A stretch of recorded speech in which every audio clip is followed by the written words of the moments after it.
नमस्कार दोस्तों, मेरा नाम है विमल सिंह। बालाजी स्टडी अड्डा में आप सभी का स्वागत है। आज तारीख आपकी है 5 सितंबर 2024 की। एसएससी जीडी की तरफ से फाइनली नोटिफिकेशन वैकेंसी को लेकर के जारी हो गया है।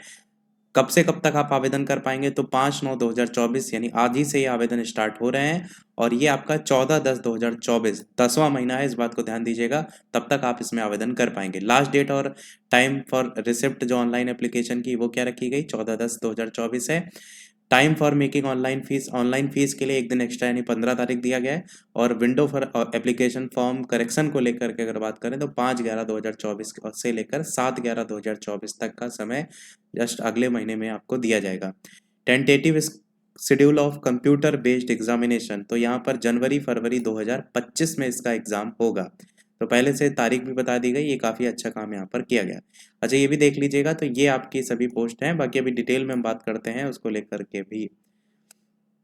तो ये नोटिफिकेशन में जो भी आप आवेदन करेंगे केवल ऑनलाइन मोड में ही आवेदन कर सकते हैं।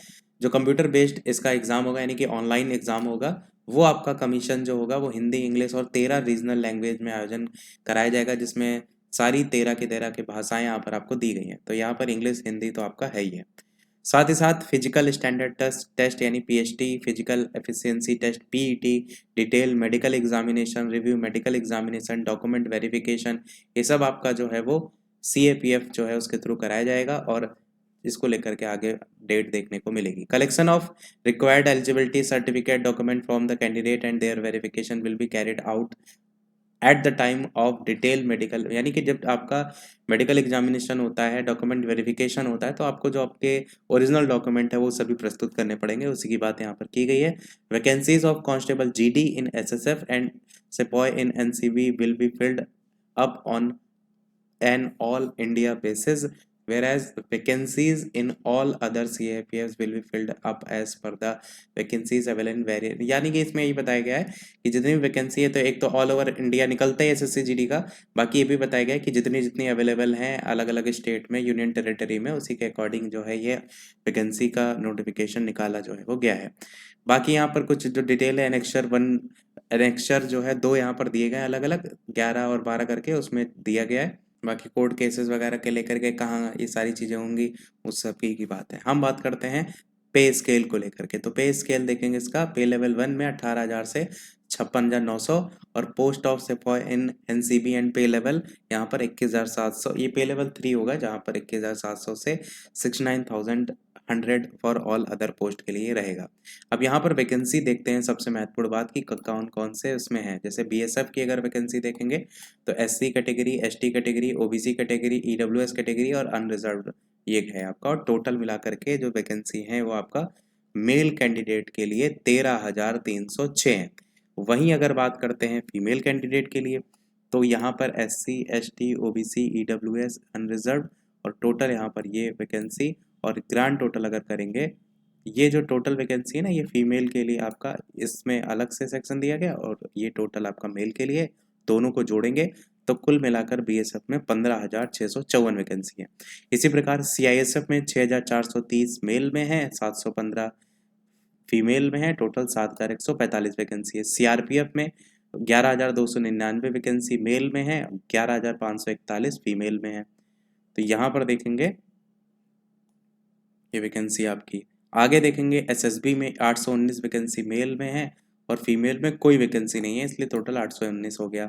आईटीबीपी में देखेंगे तो 2,564 आपका मेल में है और 453 फीमेल में, टोटल 3,017 वैकेंसी है। एआर में क्या 1,148 मेल में है और फीमेल में 100 वैकेंसी है, 1,248 हो जाएगा। एसएसएफ में 35 वैकेंसी है मेल में और जी फीमेल में कोई वैकेंसी नहीं, टोटल 35 है। एनसीबी में देखेंगे तो आपका 5 वैकेंसी मेल में और 11 फीमेल में, टोटल आपका 22। इस प्रकार से अगर सबको जोड़ेंगे तो आपकी जो टोटल वैकेंसी मेल में है वो 35,612 है, फीमेल में देखेंगे तो 3,869 है और कुल मिलाकर के जो है 39,481 पदों के लिए ये आवेदन निकाला गया है। तो ये है टोटल पोस्ट। बहुत बड़ी संख्या में पोस्ट हैं, तो बहुत अच्छा मौका है जो भी इसके लिए अर्हता रखते हैं उनके पास। अब अर्हता तो आगे हम बात करेंगे ही। द वैकेंसीज आर टेंटेटिव, मतलब इसमें बदलाव भी हो सकता है। ये चीज़ यहाँ पर हर नोटिफिकेशन में लिखा ही रहता है, स्टेट वाइज वगैरह बदल सकती हैं। अगर कोई चेंज होगा तो अलग से आयोग ऑफिशियल वेबसाइट पर जो है वो सूचित करेगा।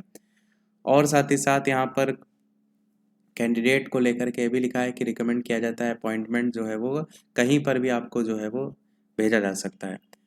अपॉइंटमेंट को लेकर के अगले पॉइंट में भी लिखा गया है कि कहाँ पर कौन कितनी सीटें अवेलेबल है, उसके अकॉर्डिंग जो है आपको नियुक्ति दिया जाएगा। नेशनलिटी सिटीजनशिप तो आपको यहाँ पर लिखा ही है कि सिटीजन ऑफ इंडिया आपका होना चाहिए। Vacancies in CAPF and ARR state union territory area wise, तो ये आपका ऊपर हमने आपको बताया भी। आपको domicile certificate PRC against his domicile state union territory. और एज लिमिट की बात करते हैं तो एज लिमिट यहाँ पर आपको कम देखने को मिलती है। जहाँ पर आप देखेंगे तो ये है आपकी एज लिमिट 18 से 23 साल के बीच में, और ये आपकी 1/1/2025 से काउंट होगी। कैंडिडेट जो है वो आपका नहीं इस 2002 से पहले की जन्म जो समय है वो नहीं होना चाहिए, और इसके बाद नहीं होना चाहिए 2007 1/1/2007 इसके बीच में आपकी डेट ऑफ बर्थ होनी चाहिए। बाकी एज रिलैक्सेशन भी है। SC ST के लिए 5 साल का है, OBC के लिए 3 साल का है, और एक्स सर्विसमैन के लिए भी 3 साल का है। Child and dependent of victims killed in the 1984 जो है उनके लिए भी 5 साल का है। गुजरात जो है जो दंगा अध्ययन होगा हुआ था उसी को लेकर। बाकी यहाँ पर आपका गुजरात को लेकर के एक और है, victim killed in the 1984 OBC category के लिए 8 साल और SC ST के लिए 10 साल है। डेट ऑफ बर्थ वगैरह तो आपको भरनी पड़ेगी, उसके लेकर के फॉर्म वगैरह भी देना ही पड़ेगा। एक्सप्लेनेशन एक्स सर्विसमैन वगैरह के लिए आपको अलग से जो है वो अपना सर्टिफिकेट वगैरह जो है वो दिखाना पड़ेगा। और अगर आप एज रिलैक्सेशन ले रहे हैं तो अलग से सर्टिफिकेट आपको लगाना पड़ेगा, वही चीज़ यहाँ पर क्लियर की गई है, चाहे आप डिटेल में इसको पढ़ भी पाएंगे। तो मेन जो बातें हम केवल इसी की बात कर रहे हैं। बात करते हैं एजुकेशन क्वालिफिकेशन को लेकर के। तो यहाँ पर एजुकेशन क्वालिफिकेशन क्या है, मैट्रिकुलेशन, या आप 10th क्लास पास हों, और आपका ये आपका कट ऑफ डेट भी दी गई 1/1/2025 की। Candidate who have not acquired the essential document educational qualification age on the date जो 1/1/2025 तक आपकी ये 10th क्लास या मेट्रिकुलेशन जो बात यहाँ पर की गई ना, वो अगर आपका नहीं है कंप्लीट तो आप इसके लिए अप्लाई नहीं कर पाएंगे। कुछ लोग सोचते हैं ना कि हम अपेयरिंग में भर सकते हैं कि नहीं, उसको लेकर के यहाँ पर बात किया गया है। तो क्वालिफिकेशन तो ऐसी कोई खास नहीं, मेन आपका एज फैक्टर है, क्योंकि एज जो छूट दी गई है उसके बाद भी आप उस एज में आ पा रहे हैं कि नहीं, ये एक सबसे बड़ा मुद्दा है। क्योंकि यूपी पुलिस वाले में यही हुआ था कि एज को लेकर के फिर बाद में जो है वो बढ़ाई गई थी। कट ऑफ डेट वगैरह तो ये मैंने आपको बताई। बाकी यहाँ पर NCC सर्टिफिकेट होल्डर को यहाँ पर 5%, 3%, 2% छूट की बात भी की गई है NCC CBA सर्टिफिकेट को लेकर के। यहाँ पर सर्टिफिकेट को लेकर के भी एक डेट दी गई है 1/1/2025 को लेकर के। अप्लाई करने के लिए ऑफिशियल वेबसाइट ssc.nic.in है। बाकी यहाँ पर जब आप आवेदन करेंगे तो जो फोटोग्राफ होगी वो लाइव फोटोग्राफ की बात यहाँ पर खींचने को लेकर के की गई है। गुड लाइटिंग कंडीशन में होनी चाहिए, प्लेन बैकग्राउंड होना चाहिए, आई लेवल के कम कैमरा आपका होना चाहिए। सामने आप देख रहे हो तो जो सभी में बेसिकली होता है ना कि ग्लासेस वगैरह ना लगाए हो, कोई टोपी ना लगाए हो, हेडफोन ना लगाए हो फोटो खींचते समय, तो बेसिक इंस्ट्रक्शन है। कैंडिडेट जो है जो JPG फॉर्मेट है उसमें 10 से 20 KB के साइज में जो है ये फ़ोटो अपलोड करेंगे सिग्नेचर को लेकर के। और यहाँ पर उसका हाइट 6x2 सेंटीमीटर यहाँ पर दिया गया है, विथ और हाइट। रिजोल्यूशन आपका भी दिया गया है 300 DPI का। यहाँ पर सिग्नेचर का इसलिए दिया गया है क्योंकि ये आपको अपलोड करना है। फोटोग्राफ का इसलिए नहीं दिया गया क्योंकि फोटोग्राफ आपको लाइव खींचनी है, इसीलिए। बाकी यहाँ पर लास्ट डेट तो मैंने आपको बता ही दी है। अब जब आप आवेदन करेंगे ना तो वहाँ पर प्रीव्यू का ऑप्शन भी आपको दिया जाएगा, वहाँ से आप देख भी पाएंगे कि आपकी फ़ोटो वगैरह कैसी आ रही है। आवेदन शुल्क जो है वो 100 रुपये रखा गया है इसका, और फीस तो मैंने बताई थी लास्ट डेट क्या है। और अगर आप कोई आधा अधूरा फॉर्म भरते हैं तो रिजेक्ट हो जाएगा, वो भी यहाँ पर लिखा है। एप्लीकेशन फॉर्म यहाँ पर भरने को लेकर के भी डिटेल में जो है वो बताया गया है, वो तो आप स्वयं से भर पाएंगे। यहाँ पर एक चीज़ ये भी बताया गया है कि द कमीशन विल लेवे a uniform correction charge of 200 रुपये। जो ऊपर करेक्शन की डेट बताई थी ना, उसको लेकर के आपका ये चार्ज है। और ये भी यहाँ पर बताया गया है कि अगर रीसबमिटिंग करते हैं ऑनलाइन एप्लीकेशन को लेकर के फर्स्ट टाइम तो उतना है, सेकंड टाइम करेंगे तो आपका 500 रुपये शुल्क रखा गया है। बाकी करेक्शन को लेकर के आप पहले में ही फॉर्म सही तरीके से भरेंगे तो कोई दिक्कत नहीं होगी। अब एग्जामिनेशन सेंटर की बात करते हैं तो यहाँ पर अलग अलग एग्जामिनेशन सेंटर, उनके कोड, उनका जो रीज़न है और एड्रेस है, वो सारी चीज़ें आपको यहाँ पर देखने को मिल जाएंगी। अलग अलग हैं, तो आप जब आवेदन करेंगे तो अपने स्टेट के अकॉर्डिंग या अपने आसपास एरिया के अकॉर्डिंग या आपके जो आवेदन करना है उसके अकॉर्डिंग एक बार नोटिफिकेशन में आप देख सकते हैं। अब थोड़ा सा बात करते हैं स्कीम ऑफ एग्जामिनेशन। तो कंप्यूटर बेस्ड एग्जामिनेशन होगा जहाँ पर objective type paper containing 80 question होंगे, 2 मार्क के सारे क्वेश्चन होंगे, और जनरल इंटेलिजेंस रीजनिंग आएगा 20 नंबर के question, maximum number 40, general knowledge general awareness आएगा 20-40, एलिमेंट्री मैथमेटिक्स 20-40, और इंग्लिश हिंदी भी 20-40, यानी क्वेश्चन 20 होंगे और एक क्वेश्चन 2 नंबर का होगा, इसलिए 40-40 इस प्रकार से होगा। 60 मिनट टोटल समय जो है इसमें दिया जाएगा। निगेटिव मार्किंग होगी क्या? बिल्कुल होगी, 0.25 नंबर की निगेटिव मार्किंग होगी। और यहाँ पर जो भाषा है उसको लेकर के ऊपर मैंने पहले ही बता दिया था कि सारी भाषाएं जो हैं कि all the question will be objective multiple choice type. The computer based examination will be conducted in English, Hindi and 13 regional language. तो आप अपने अकॉर्डिंग यहाँ पर बदल पाएंगे। बाकी यहाँ पर जब आवेदन करेंगे ना तो वहाँ पर आपसे भाषा पूछी जाती है। देखिए इंग्लिश तो रहती है, बाकी हिंदी इंग्लिश में के अलावा अगर किसी को रीजनल लैंग्वेज है तो उसको लेकर के आप जो है वहाँ पर सेलेक्ट कर पाएंगे।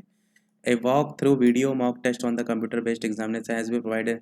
एक वेबसाइट पर आपको मॉक टेस्ट भी दिया गया है कि कैसा क्या पेपर होगा, आगे आपको दिया जाएगा, वो आपको वहाँ पर देख पाएंगे, लगा पाएंगे।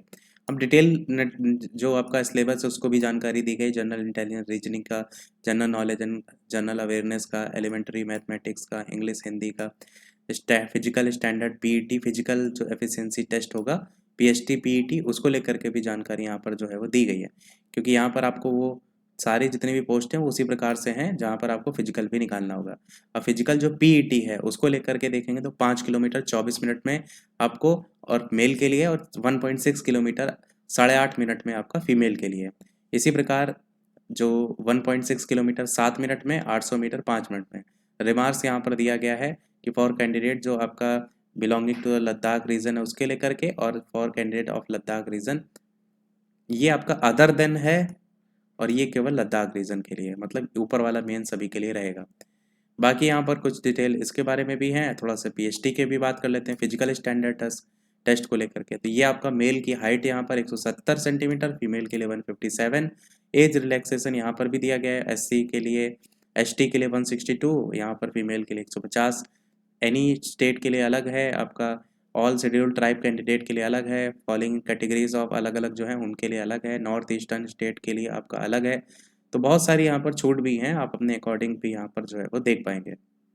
अब यहाँ पर चेस्ट की भी बात कर लेते हैं। तो यहाँ पर आपका 80 सेंटीमीटर नॉर्मल होना चाहिए, और जो फुलाना पड़ता है वहाँ पर 5 सेंटीमीटर फुला करके आपको बढ़ाना होता है। यहाँ पर भी आप देखेंगे तो जो all belonging to scheduled tribes हैं उनको लेकर के यहाँ पर 76 और 5 आपका मिनिमम जो एक्सपेंशन है फुलाना होता है वो आपका यहाँ पर है।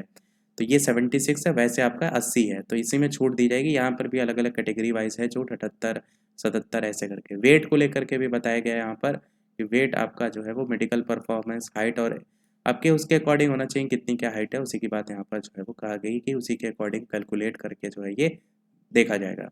मेडिकल एग्जामिनेशन डॉक्यूमेंट वेरिफिकेशन में matriculation, secondary examination, certificate proof, age को लेकर के, एजुकेशनल क्वालिफिकेशन को लेकर, डोमिसाइल सर्टिफिकेट, परमानेंट रेजिडेंट वगैरह होना चाहिए, वैलिड एनसीसी सर्टिफिकेट होना चाहिए, certificate from serve defence personnel format annexure 4 में यहाँ पर दिया गया है। और यहाँ पर अलग अलग फॉर्मेट दिए गए हैं कि जो भी आपसे मांगा जाएगा सर्टिफिकेट वो किस किस फॉर्मेट के अकॉर्डिंग होगा। लास्ट में वीडियो के सारे आपके जो फॉर्मेट होते हैं ना वो दिए रहते हैं। एडमिशन वगैरह एग्जामिनेशन को लेकर के बताया गया है कि क्या, वो तो आपको आगे देखने को मिलेगा ही। और बाकी यहाँ पर जब आप एग्ज़ाम देंगे तो इसको लेकर के ये सारे आपके पास ऑप्शन है कि आप उन्हीं को ही भरिएगा जो आपके पास मौजूद हैं, पैन कार्ड, आधार कार्ड वगैरह, ताकि आपका किसी प्रकार का डॉक्यूमेंट वेरिफिकेशन में दिक्कत ना हो। मोड ऑफ सिलेक्शन को लेकर के unreserve 30%, OBC EWS 25%, all other category 20%, ये भी क्राइटेरिया यहाँ पर जो है वो क्लियर कर दिया गया है। एनसीसी सर्टिफिकेट को लेकर के तो मैंने बताया था 5, 3, 2% इस प्रकार से है। बाकी लास्ट में आपका ये कैसे क्या फॉर्म भर सकते हैं ना उसी की डिटेल जानकारी दी गई, और सबसे लास्ट में वो सारे फॉर्मेट दिए गए जो मैंने अभी आपको एनेक्स्चर अलग अलग बताए। जैसे मान लीजिए ईडब्ल्यूएस का आप सर्टिफिकेट बनवाते हैं तो किस बेस पर बनवाएंगे, वो सारी चीज़ें यहाँ पर दी गई हैं। बाकी आपका कोई भी प्रश्न हो भरने से लेकर के आवेदन को लेकर के तो आप कमेंट में पूछ लीजिएगा। वीडियो लाइक के साथ साथ शेयर जरूर कर दीजिएगा ताकि जो भी इसके लिए आए रहें वो आवेदन कर पाएँ। वीडियो लाइक शेयर सब्सक्राइब कीजिएगा। मिलते हैं फिर अगले वीडियो में, तब तक के लिए सभी को नमस्कार, जय हिंद।